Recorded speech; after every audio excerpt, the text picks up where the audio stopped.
حضرت علی رضی اللہ عنہ نے ارشاد فرمایا، تین رشتے بے نقاب ہو جاتے ہیں: بڑھاپے میں اولاد، مصیبت میں دوست اور غربت میں بیوی۔ حضرت علی رضی اللہ عنہ نے ارشاد فرمایا، تین چیزیں ایمان کو تباہ کر دیتی ہیں: امیروں کی محفل، عورتوں کی صحبت اور جاہلوں سے بحث۔ جب انسان کو غصہ زیادہ آتا ہے، وہ انسان پیار بھی اتنا ہی زیادہ کرتا ہے اور اتنا ہی صاف دل رکھتا ہے۔ جب انسان کی عقل مکمل ہو جاتی ہے تو اس کی گفتگو مختصر ہو جاتی ہے۔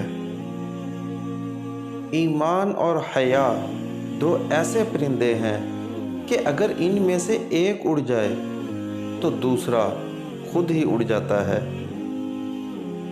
کائنات کی سب سے مہنگی چیز احساس ہے، جو دنیا کے ہر انسان کے پاس نہیں ہوتا۔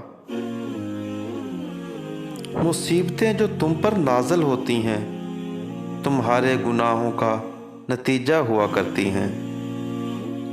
خدا کے نزدیک کسی انسان کی عزت جتنی زیادہ ہوتی جاتی ہے، اس کا امتحان بھی اس قدر سخت ہوتا جاتا ہے۔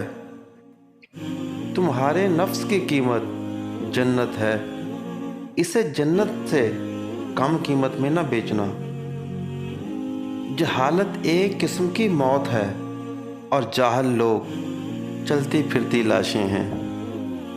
حضرت علی رضی اللہ عنہ نے ارشاد فرمایا، تین طریقوں سے پریشانی خوشی میں بدل جاتی ہے۔ نمبر 1، خاموش رہنے سے پریشانی کم ہو جاتی ہے۔ نمبر 2، صبر کرنے سے پریشانی ختم ہو جاتی ہے۔ اور نمبر 3، شکر کرنے سے پریشانی خوشی میں تبدیل ہو جاتی ہے۔